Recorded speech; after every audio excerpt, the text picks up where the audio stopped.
전 세계를 놀라게 하고 있는 대한민국의 과학기술. 하지만 일제강점기 때만 해도 과학은 접근할 수 없는 어려운 학문으로 인식되었는데, 그 어두운 시절 최초로 과학의 날을 제정하고 과학의 부흥을 위해 힘쓴 김용관 선생의 이야기를 만나본다. 1919년 3월 1일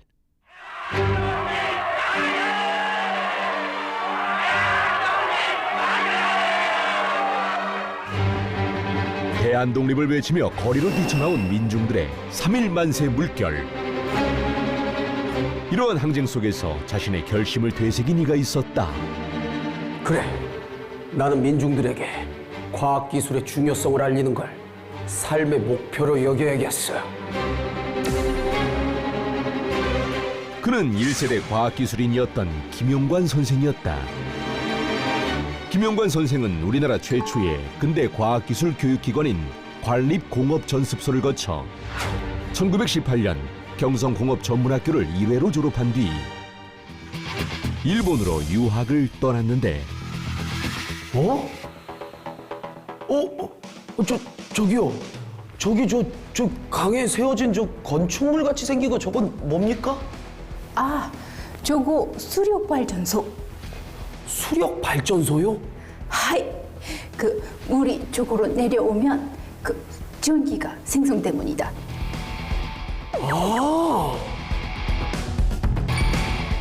조선에 비해 빠른 근대화를 이룬 일본은 가는 곳곳마다 새로운 기술이 넘쳐났는데, 김 선생은 그 근대화의 뿌리가 과학에서 비롯됐다는 것을 알고 신선한 충격을 받게 됐다. 그래, 과학을 발전시켜야 우리가 제대로 된 근대화를 이루고 자주 독립을 할 수가 있어.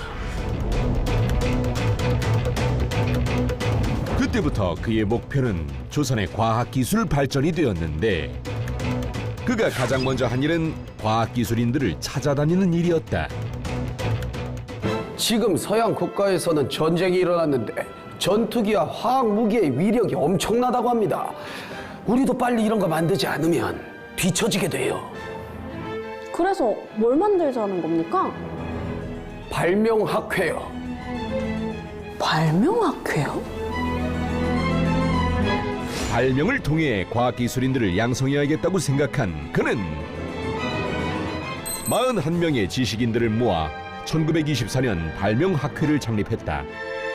하지만 처음 하는 학회 운영은 녹록지 않았고 결국 문을 닫게 됐다. 그럼에도 포기하지 않은 그는 신문 연재를 통해 과학과 발명의 중요성을 끊임없이 주장했고, 사회적 인식을 변화시키는 데 힘을 쏟았는데, 여러분, 일본 물건을 사서 쓰는 건 그들의 배를 불려주는 거와 마찬가지입니다. 이제는 우리가 우리 제품을 직접 발명하고 그걸 만들어서 사용해야 됩니다. 그의 주장은 당시 물산 장려운동과 맞물리며 힘을 얻었고, 발명학회는 1932년 다시 문을 열었다. 김 선생은 발명진흥운동을 위해 과학기술인은 물론 시조시인 이은상, 독립신문 사장 윤치호 등 사회 저명 인사들을 새로이 영입했다. 여러분을 이렇게 모시게 된 건 과학 대중화를 위해서 제가 큰일을 한번 벌려보려고 해서입니다. 큰일이요? 무슨 큰일이요? 과학 잡지를 한번 만들어 보면 어떨까 하고요. 과학 잡지? 그거 진짜 아주 좋은 생각이네요. 그렇죠? 그렇게 우리나라 최초의 종합과학 잡지 과학조선이 창간하게 됐는데, 잡지에 실린 광고를 보면 그의 과학운동가적인 면모가 그대로 드러난다. 과학의 승리자는 모든 것의 승리자입니다. 한 개의 시험관은 전 세계를 뒤집는다. 과학의 황무지, 조선을 개혁하자. 그의 과학조선은 1933년 6월부터 1944년까지 발간되며 조선의 과학 지식 보급화에 큰 획을 그었다. 잡지 발간에 성공하자 그는 또 새로운 일을 계획했는데 그 과학 지식과 사상을 널리 알리고자 대중 집회를 열었으면 하는데 좋은 생각 있으면 뭐 한 분씩 말씀해 주시죠. 아, 지요. 제 생각에는요, 그 기념식도 하고요. 그다음에 유명한 그 과학자 선생님들을 초청을 해가지고요. 이 강연회도 여는 거예요. 오, 괜찮네요. 지는요, 그 라디오 방송도 하고요. 그리고 발명품들도 죄다 모아놔갖고 전시회를 한번 해보면 어떨까요? 아, 맞아요. 그 과학자가 되고 싶은 사람들 그 상담도 해주고. 맞아요, 맞아요. 근데 이 중에 뭘 하죠? 뭘 하죠? 뭘 고민을 합니까? 다 하면 되죠. 네? 이걸 다요? 그렇죠. 대신 일주일간 진행을 하는 겁니다. 아유, 무슨 명절도 아니고 일주일씩이나 해요. 명절이죠. 과학의 명절. 그럼 과학의 명절은 언제래요? 어디 보자. 날씨가 좋은 4월이 좋을 것 같긴 한데. 마침 진화론으로 과학적 진보를 이룬 찰스 다윈이 죽은 사막 날짜가 19일이니까 그날이 어떨까 합니다. 그리고 행사 이름은 과학데이가 좋을 것 같군요. 오, 과학데이! 과학데이 좋대! 좋대! 과학데이! 그렇게 열린 제1회 과학데이 행사는 수천 명의 사람들이 운집하며 대성황을 이루었는데 그 중에서도 가장 히트를 친 행사는 따로 있었다. 와, 저기 봐, 저기 자동차들이 몰려와. 어디? 저기.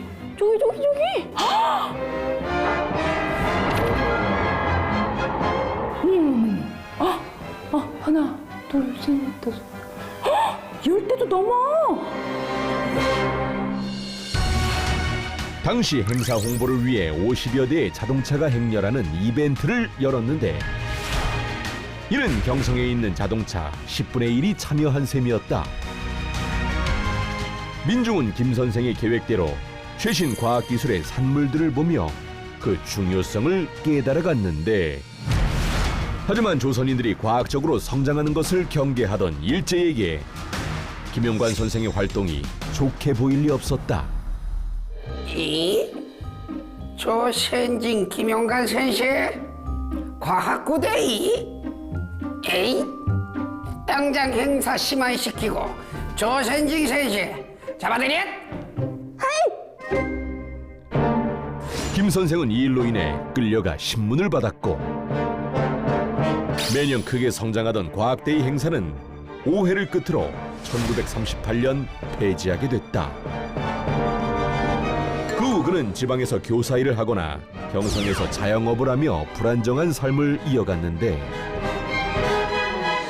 더욱 안타까운 일은 그가 과학기술진흥과 관련해 오랫동안 적절한 평가를 받지 못했다는 것이다.